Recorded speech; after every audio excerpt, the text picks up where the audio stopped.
Olá, pessoas estudiosas que estão aqui no canal Espiritismo em Foco, para dar continuidade ao estudo dirigido do livro O Céu e o Inferno, ou A Justiça Divina segundo o Espiritismo, de Allan Kardec, que faz parte da codificação espírita, né? É o quarto livro do chamado Pentateuco Espírita, né? E nós estamos aqui no capítulo, né, as penas futuras segundo o Espiritismo, né? O capítulo 7 da primeira parte do livro Céu e Inferno, e nós entramos aqui no Código Penal da Vida Futura, né? Que é feito aqui de vários artigos, né? E nós aqui chegamos até ao artigo 19, né? Artigo 19, né? Que judicialmente é assim que se fala, né? Artigo 19, ou seja, o artigo de número 19. Então vamos pegar aqui agora a partir do artigo 20, né? Do 20, do 20, 20 é ótimo, né? Desse Código Penal da Vida Futura, que realmente, dentro dessa analogia que Allan Kardec fez com o nosso Código Penal, das nossas leis, dá para a gente ter um entendimento ainda mais simples, porém mais profundo, dessa questão, né, que tanto ainda povoa o nosso psiquismo, né, que são as penas futuras, segundo o Espiritismo, né, o depois da morte, né, o após a morte. Então vamos lá. Artigo 20º. Quaisquer que sejam a inferioridade e a perversidade dos espíritos, Deus jamais o abandona. Então veja, pense aí no ser mais perverso que você possa imaginar. Não digo não espírito, pense no espírito desencarnado, não necessariamente. Num encarnado, num criminoso, cruel, miserável, né? Que obviamente quando desencarna não muda, né, de uma hora para outra, continua sendo a mesma pessoa, né? Então, por mais perverso, por mais primitivo que ele seja em seus sentimentos, suas ações, Deus jamais o abandona, porque ele é um filho de Deus, tanto como qualquer um de nós, tanto quanto Jesus. Olha só. Olha só, né? Então diz aí, ele continua aqui. Todos têm o seu anjo guardião que vela por eles, espreita os movimentos da sua alma e se esforça em suscitar neles bons pensamentos, o desejo de progredir e de reparar numa nova existência o mal que fizeram. Então, mesmo o pior malfeitor tem o seu anjo guardião, que sempre inspira ele ao bem. A questão é para quem nós damos ouvidos, né? Não falta referência no bem. Mas entra aí a questão também da escolha e da sintonia, né? E mais o sempre está nos suscitando a nos emendarmos, e se não nos emendarmos nessa existência atual, a pedir, né, uma nova existência corporal para reparar, né, uma existência provacional, expiatória, né? Vamos lá. Entretanto, o guia protetor age mais frequentemente, né, quer dizer, na maioria das vezes, de maneira oculta, sem exercer nenhuma pressão. Ou seja, não pressiona, é mais uma sugestão, né? O espírito deve se melhorar em razão da sua própria vontade, ou seja, por sua escolha livre, seu livre-arbítrio, né? E não em consequência de um constrangimento qualquer. Senão seria muito fácil, meu anjo guardião mandaria eu fazer tudo correto, eu obedeceria e pronto. Mas onde estaria o mérito? Onde estaria a minha real reforma íntima? Aonde, né? Então, deve se melhorar em razão da sua própria vontade e não em consequência de um constrangimento qualquer, né?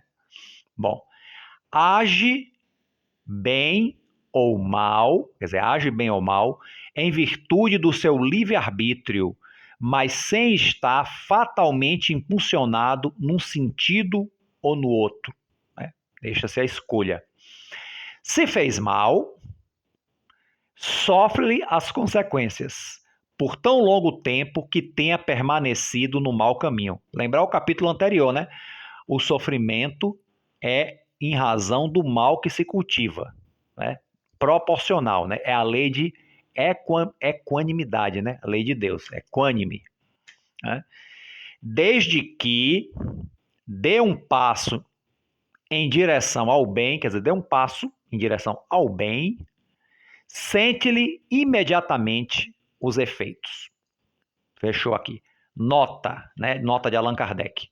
Seria um erro crer que, em virtude da lei do progresso, a certeza de chegar, cedo ou tarde, à perfeição e à felicidade é um encorajamento para que persevere no mal, sob a condição de se arrepender mais tarde. Então, pô, eu sempre vou receber várias oportunidades, a vida continua, então eu deixo minha evolução para mais tarde, né?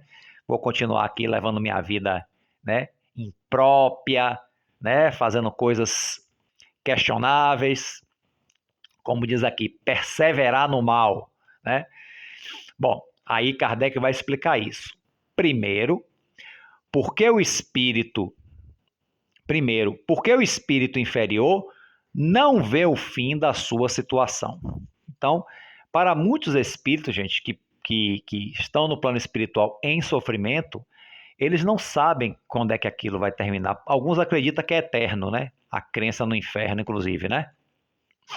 Então, ele não vê o fim da sua situação. Em segundo lugar, porque sendo o espírito o artífice de sua própria infelicidade, acaba por compreender que depende dele fazê-la cessar e que quanto mais tempo persistir no mal, né, por mais tempo será infeliz. Né? Quanto mais persiste no mal, mais se torna infeliz.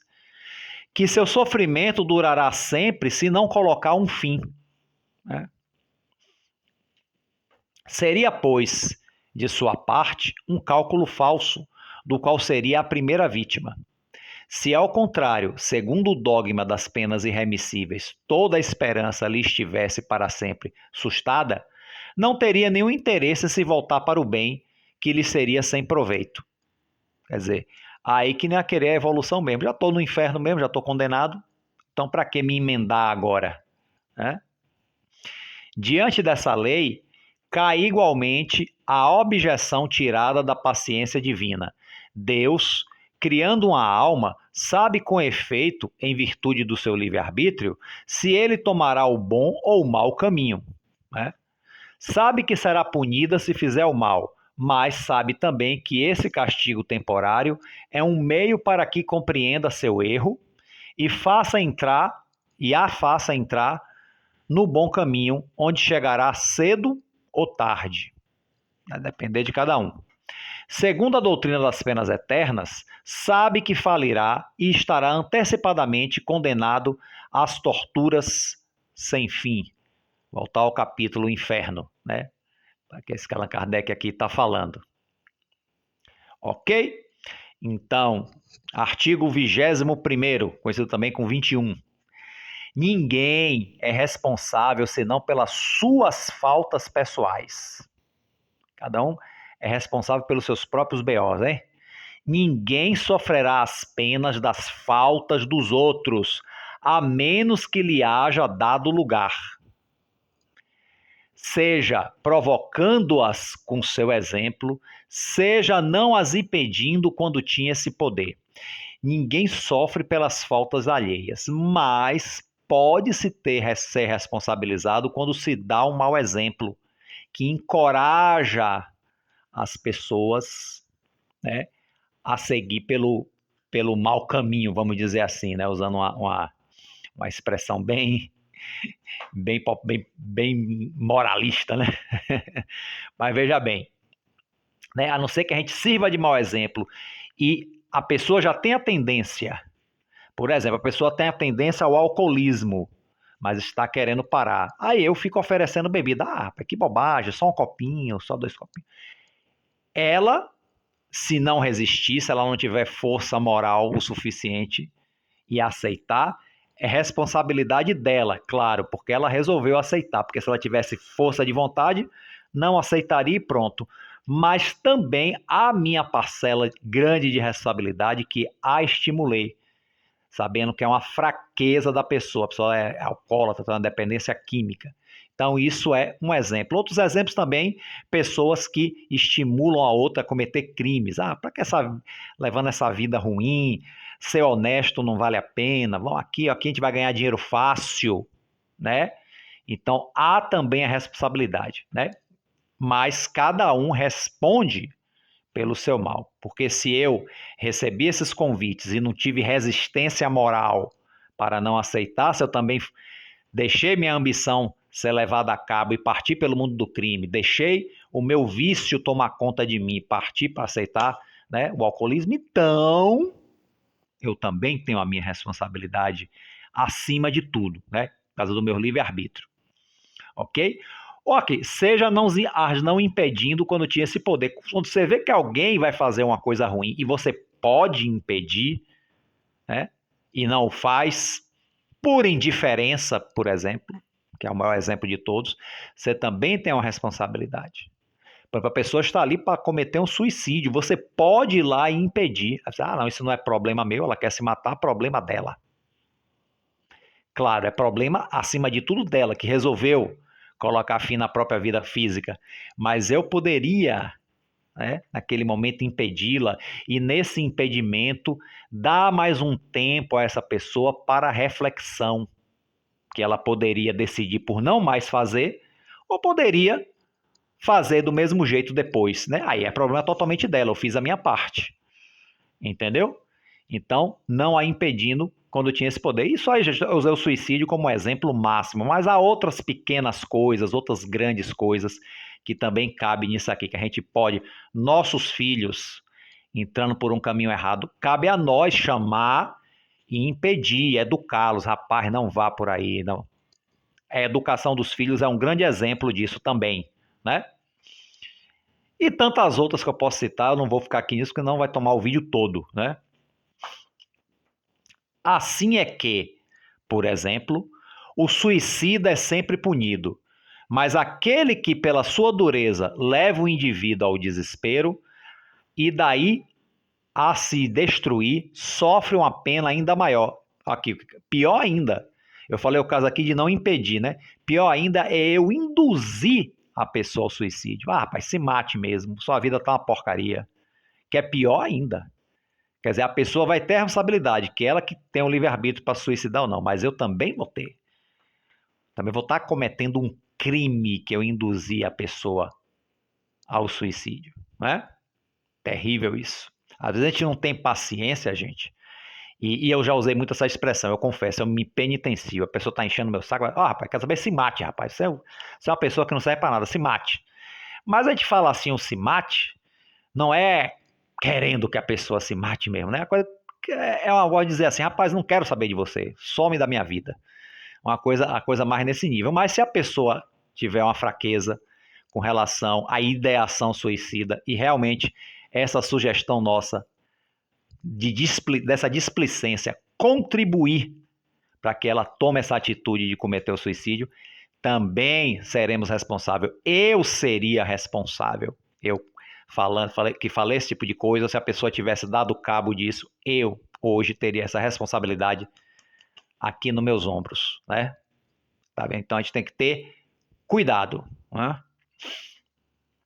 Bom, artigo 22º. Embora a diversidade das penas seja infinita, há as que são inerentes à inferioridade dos espíritos e cujas consequências, salvo algumas nuances, são quase idênticas. Então, há uma diversidade, né, gente? Porque somos pessoas diversas, então há uma diversidade de penas, ou seja, de consequências que os espíritos sofrem pelas diversas coisas. Mas existe uma, né? Muitas que são idênticas, né? Pô, você é igual a mim, né? Quantas pessoas a gente encontra que a gente diz, você é igual a mim, gosta das mesmas coisas, tem as mesmas atitudes, né? A sintonia. E quando pratica os males, sofre consequências idênticas também. É o caso que ele está falando aqui, né? Não totalmente 100%, né? mas quase idênticas.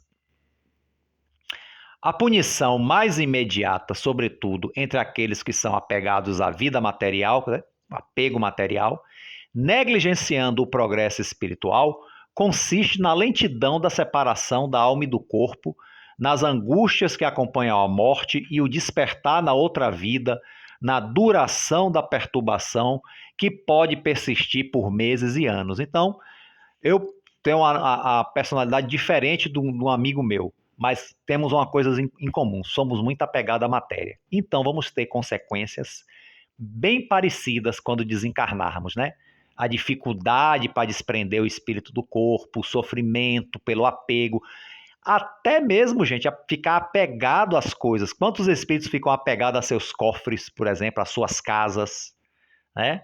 Porque está ali, né? E não desapega. Então, isso é muito parecido com que tem apego à matéria. Acontece de forma idêntica, mesmo sendo espíritos com personalidades diferentes, né? Pode persistir por meses e anos, talvez até séculos, né? Entre aqueles, ao contrário, cuja consciência é pura, em que sua vida se identificaram com a vida espiritual e se desligaram das coisas materiais, a separação é rápida, sem abalos, o despertar é pacífico e a perturbação quase nenhuma. Então, mesmo duas pessoas diferentes, mas que não têm apego à matéria, o momento de desencarnar é parecido, né? Tranquilo, sem abalo, de boa, né? Como o despertar de um sono, né? Sair da Matrix, né? Artigo 23º. Um fenômeno muito frequente entre os espíritos de uma certa inferioridade moral consiste em se crerem ainda vivos, ou seja, estão desencarnados, mas pensam que estão... Vivos estão, né? Mas vivos no corpo físico, né? Consiste em se crerem ainda vivos.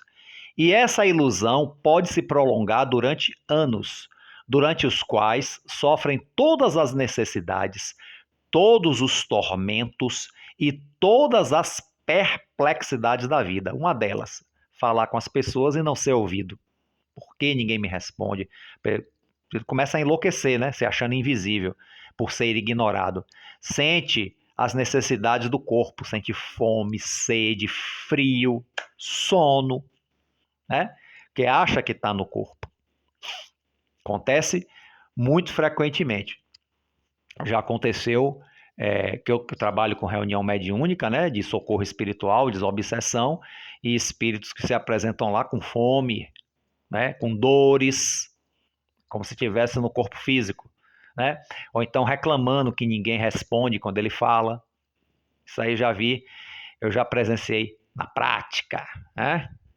Bom, artigo 24º. Esse é só uma linhazinha, rapidinho, ó. Para o criminoso, a visão incessante das suas vítimas e das circunstâncias do crime é um cruel suplício. Então imagine a pessoa que matou 30, ficar contemplando isso, né? O tempo todo, né? Com o remorso pesando. Pessoas que foram perversas, não necessariamente matou, mas foram perversas, fizeram todo tipo de perversidade. Tem que ficar contemplando, é o julgamento da consciência, né? 25º. Certos espíritos são mergulhados em espessas trevas. Outros estão no isolamento absoluto, no meio do espaço, atormentados pela ignorância da sua posição e da sua morte. Quer dizer, uns vão para regiões trevosas, né? Sintonizam com regiões trevosas, como a gente vê em alguns relatos mediúnicos, né? Outros ficam num lugar solitário, como se não existe mais nada em volta de si, a completa solidão, ignorando a sua condição de desencarnado, inclusive, né? Os mais culpados sofrem torturas tantos mais pungentes quantos não lhes vem o fim. Quer dizer, não sabe até quando isso vai durar, né? Até o momento dele despertar. Quando vai ser isso? Ele não sabe. Muitos estão privados de ver os seres que lhes são caros, né? Não pode voltar com um certo equilíbrio e ver a sua família, por exemplo. Todos geralmente, suportam com relativa intensidade os males, as dores e as necessidades que fizeram os outros experimentarem, até que o arrependimento e o desejo de reparação vêm e trazem um abrandamento, fazendo-os entrever a possibilidade de colocarem por si mesmos um fim nessa situação, né? Então, é aquela coisa, né? É a lei de causa e efeito, de ação e reação. Eles sentem, né, os males e as dores que fizeram os outros experimentarem com as suas atitudes. Olha só, né? E aí, só com arrependimento sincero para encerrar esse ciclo. Mas o arrependimento, como já disse Allan Kardec aqui, é só o início. Depois vem a reparação, as experiências reencarnatórias, né? Para a reparação também. 26º. É um suplício para o orgulhoso ver acima dele, na glória, cercado de festas, aquele que havia desprezado na terra, ao passo que está relegado às últimas posições. Lembra do Instruções dos Espíritos, de O Evangelho segundo o Espiritismo, a rainha de França, que vê pessoas serviçais delas em posições superiores no plano espiritual e ela relegada à inferioridade. Ela que foi rainha no mundo, né? É bem lembrado disso. Para o hipócrita, que Jesus censurou muito a hipocrisia, né? Para o hipócrita se ver transpassado pela luz que põe a nu seus mais secretos pensamentos, que todo mundo pode ler. Nenhum meio há para ele de se esconder e se dissimular. Ou seja, gente, a hipocrisia e a mentira no plano espiritual não tem mais onde esconder, né? Se esconde no mundo material. Então não fica... Rapaz, chega a dar um arrepio na espinha, né, gente? É um negócio sério. Mas vamos lá, né? Vamos melhorar então, né? Vamos melhorar. Para o sensual, olha só, ter todas as tentações sem poder satisfazê-las. Nossa, satisfações físicas que ele não está mais na carne para satisfazer. Muitas vezes busca a obsessão do encarnado, né? Para sentir a reação, né? Por tabela. Para o avaro, né? O mão de vaca, né? Ver o seu ouro dilapidado e não poder retê-lo. Quer dizer, ver o seu dinheiro, né? Ser dilapidado. Para o egoísta, ser abandonado por todos e sofrer tudo o que os outros sofreram por ele. Quer dizer, por causa do seu egoísmo, né? Terá sede e ninguém lhe dará de beber. Terá fome e ninguém lhe dará de comer. Nenhuma só mão amiga vem apertar a sua. Nenhuma voz complacente vem consolá-lo. Não pensou senão em si durante a sua vida e ninguém pensa nele e o lamenta depois da sua morte. Então, o egoísta que viveu só para si mesmo, claramente não vai ter ninguém, né, que seja por ele, que o ajude no seu sofrimento. Isso aí, gente, entre aspas, porque sempre tem as almas bondosas, né, que aparecem para nos socorrer quando estamos nessa situação desse egoísmo, né? Mas aquela coisa, ficar na dependência da caridade alheia, né?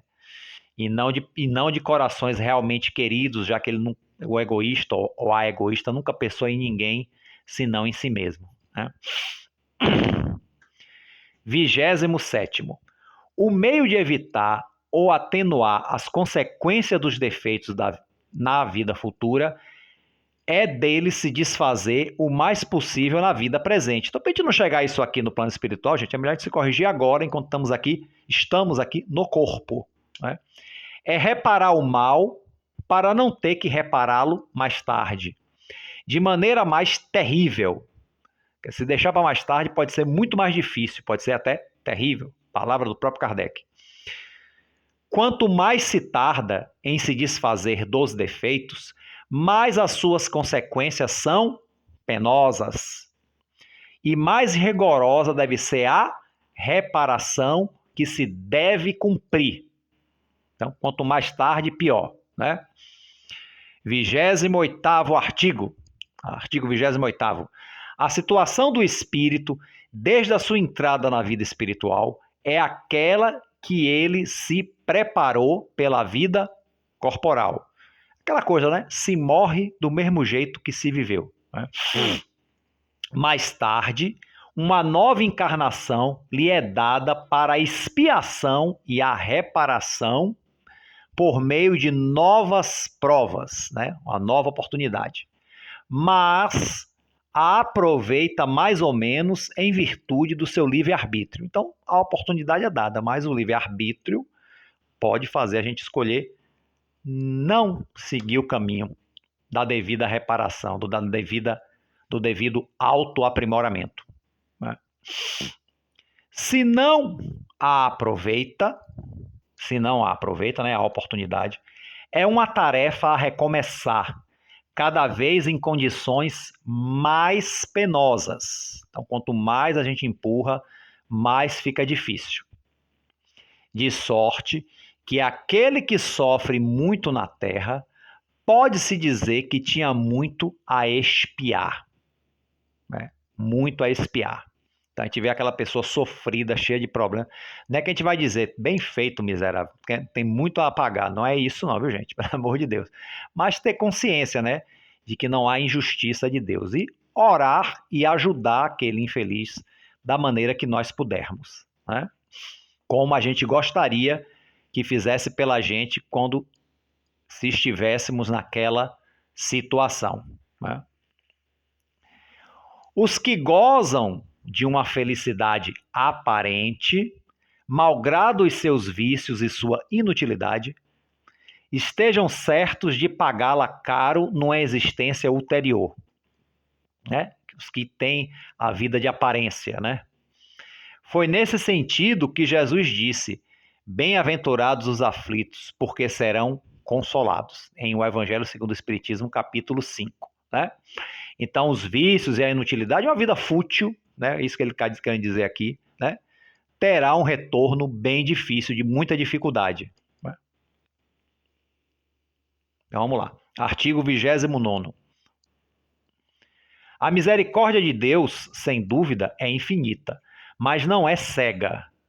É infinita, mas não é cega. Enxerga muito bem todas as nossas faltas. O culpado ao qual perdoa não está exonerado e, enquanto não tenha satisfeito a justiça, sofre as consequências de suas faltas. Então, ele recebe o perdão, mas tem que reparar, né? Ele tem que reparar as suas faltas, né? Senão continuará sofrendo as consequências. O perdão está em justamente da oportunidade para que seja feita essa reparação. Por misericórdia divina, é preciso entender que Deus não é inexorável e que deixa sempre aberta a porta do retorno ao bem. Então, Deus, ele exige que toda a sua justiça seja cumprida, mas ele também é misericordioso, sempre deixa a porta aberta ao bem, né? Às oportunidades. Vamos lá, gente, é coisa, hein? Artigo 30, ou melhor, artigo 30º, né? Sendo as penas temporárias, como nós já vimos, né? E subordinadas ao arrependimento e à reparação, arrependimento, reparação, que dependem da livre vontade do homem e da mulher também, claro, são, ao mesmo tempo, os castigos e os remédios que devem curar as feridas do mal. Então, você vê, né? As penas que recebemos, as consequências do mal que praticamos, não são apenas castigos, são remédios também, remédios amargos, mas que curam, né? É o mertiolate daquele das antigas que arde, mas curava a ferida, né? Tem muito mertiolate aqui, né? É aquela injeção dolorida, bezetacil, dói, mas cura, é um santo remédio, né?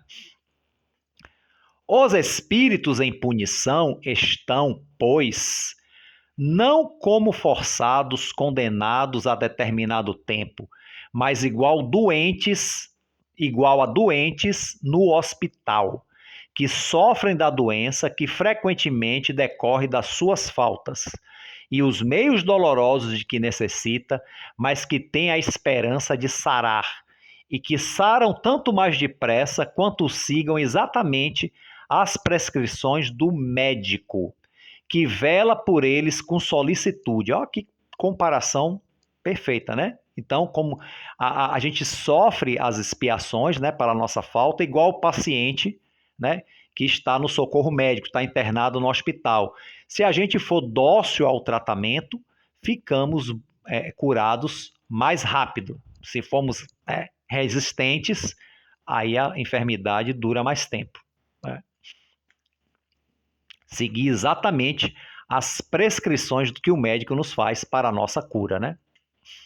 Se prolongam, se prolongam os seus sofrimentos por suas faltas, o médico nada tem com isso. Então, se o médico prescreve, cuida, mas mesmo assim você não toma o remédio, não segue as orientações do médico, o médico não tem culpa se suas faltas pioram, né? Se seus problemas pioram, né? Então, vai aí de cada um, né?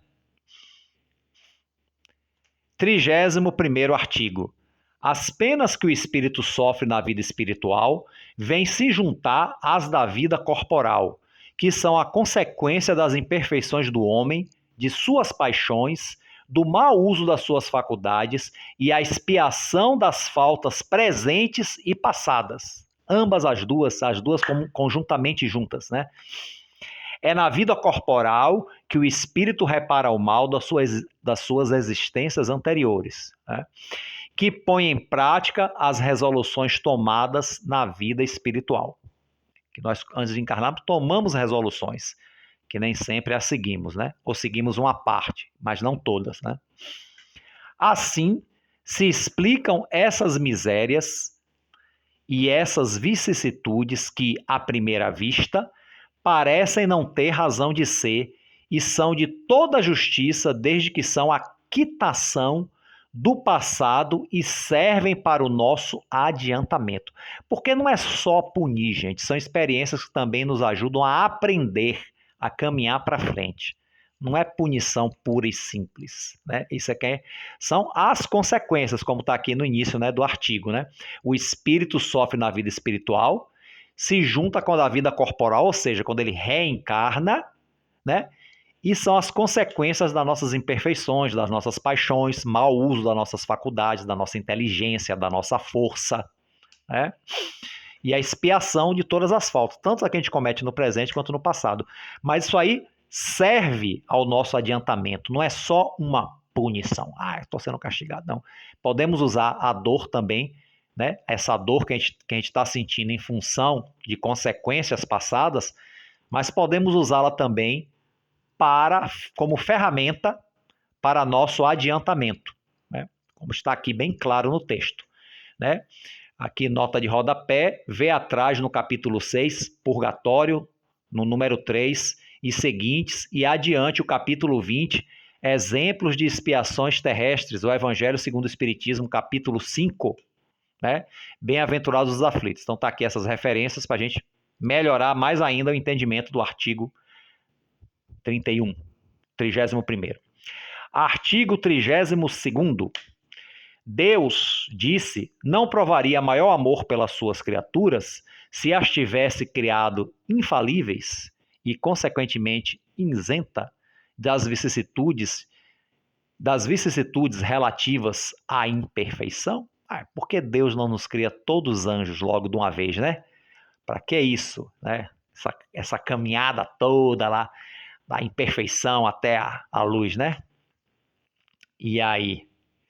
Seria necessário, para isso, que criasse seres perfeitos, nada tendo a adquirir, nem em conhecimento, nem em moralidade, sem nenhuma dúvida, poderia fazê-lo. Mas se Deus pode tudo, né? Se não o fez, foi porque, na sua sabedoria, aí vou ler até mais devagar, na sua sabedoria, quis que o progresso fosse uma lei geral. Quer que nós progridamos por nós mesmos, o que tem muito mais valor do que as coisas dadas de bandeja. Olha a criação dos filhos, gente, dos nossos filhos. Quando se dá tudo de bandeja para os filhos, o que acontece? Né? Eles amadurecem, eles sabem aproveitar bem a vida, né? Tem tudo de bandeja, então eles não aprendem, eles se tornam pessoas até preguiçosas, né? Pessoas que não correm, acostumadas a ter tudo na mão, não correm atrás de nada, são indiferentes às outras pessoas, ao trabalho. Então, se um pai terreno, a mãe terrena, não deve fazer isso com os filhos, deve ensiná-los que eles têm que conquistar os seus valores, tanto os materiais quanto os espirituais. Imagine Deus, que é o nosso Criador Supremo, a inteligência suprema, causa primeira de todas as coisas, soberanamente justo e bom. Então, acho que isso explica bem, né? Os homens são imperfeitos. Os homens são imperfeitos e, como tais, sujeitos às vicissitudes mais ou menos penosas. É um fato que é preciso aceitar, uma vez que existe. Bom, isso é fato, né? Disso inferir que Deus não é bom nem justo seria uma revolta contra ele, né? Então, bom, os homens são imperfeitos, sujeitos às vicissitudes, né? Isso é fato, mas não quer dizer que Deus seja mal por causa disso, que não seja justo. É que ele dá a oportunidade de cada um se aprimorar por si mesmo. E dá as oportunidades. Continuando aqui. Haveria injustiça se tivesse criado seres privilegiados, uns mais favorecidos do que outros, gozando sem trabalho a felicidade que os outros alcançam com dificuldade ou não pode mais alcançá-la. Já pensou? Aí não seria justiça. Mas onde a sua justiça brilha é na igualdade absoluta, que preside a criação de todos os espíritos, de todos nós. Todos têm o mesmo ponto de partida. Nenhum que seja na sua formação é melhor dotado do que outros. Todos nós somos criados simples e ignorantes. Nenhum cuja marcha ascensorial seja facilitada por exceção, os que chegaram ao objetivo passaram como quaisquer outros pela fileira das provas e da inferioridade, inclusive Jesus. Claro, a evolução de Jesus, bilhões de anos atrás, a gente nem sabe, né? Mas, no momento de um passado muito longínquo, também passou por todo o processo de evolução para se tornar o espírito puro que é hoje e ser nosso Cristo, nosso mestre, né? Mas todos têm o mesmo ponto de partida, simples e ignorantes. Isso admitido, o que de mais justo do que a liberdade de ação deixada a cada um? Né? O caminho da felicidade está aberto a todos. O objetivo é o mesmo para todos. As condições para alcançá-lo são as mesmas para todos. Pode não parecer, né? Se a gente pegar só essa vida que a gente está vivendo. Eu não tenho as mesmas condições que ele, não. Mas você está vendo só essa vida. Nós vivemos múltiplas existências, né? Físicas. E ainda vivemos a vida espiritual, né? Que é a verdadeira vida. Então, são as mesmas para todos. A lei gravada em todas as consciências é ensinada a todos. Está na consciência. Deus faz da felicidade o prêmio do trabalho e não do favor. Do trabalho e não do favor. A fim de que cada um dela tivesse o mérito de cada um. Ninguém está livre de trabalhar ou de nada fazer para o seu adiantamento. Aquele que trabalha muito e depressa, disso é mais cedo recompensado. Aquele que trabalha muito e depressa, disso é mais cedo recompensado. aquele que se extravia do caminho ou perde o seu tempo, né, retarda a sua chegada. E isso não pode atribuir senão a si mesmo. Então, se a pessoa, por sua vontade, retarda a sua chegada, perde tempo com coisas, né, que estão fora da sua evolução, então isso é problema de cada um, né? O bem e o mal são voluntários e facultativos, né? Escolhas. Sendo o homem livre, não é impelido nem para um e nem para outro. Então pronto, com isso encerra o capítulo 32. E isso, gente, visualizando só uma única existência corporal, como muitos acreditam, realmente não tem sentido isso tudo que Kardec está dizendo aqui.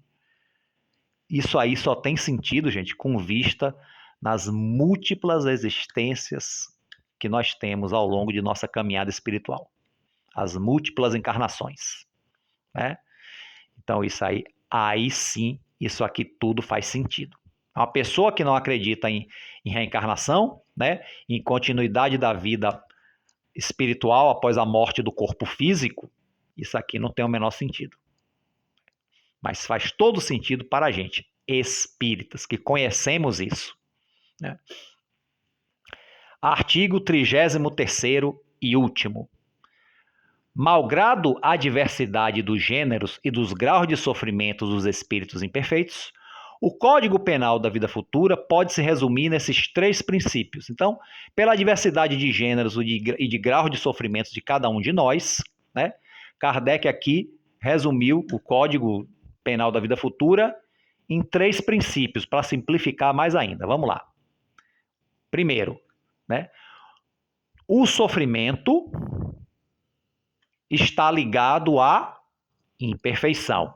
Isso nós já vimos, né? O sofrimento está ligado à imperfeição.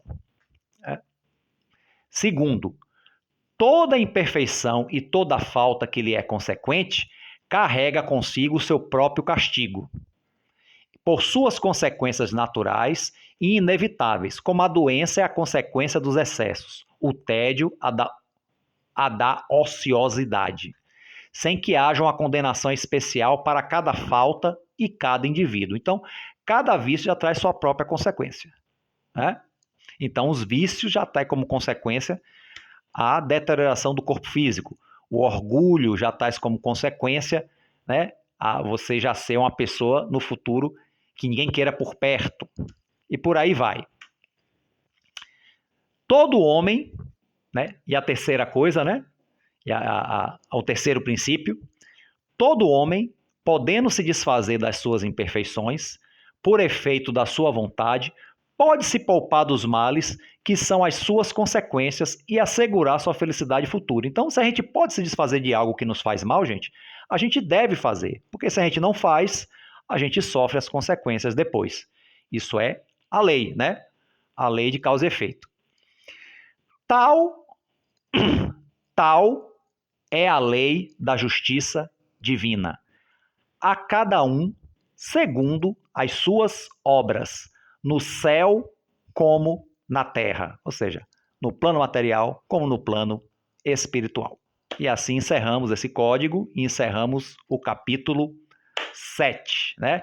Leiam também o capítulo, façam a sua própria leitura, suas próprias considerações, ok? A todos que estão acompanhando aqui o estudo, um forte abraço e fiquem com Deus.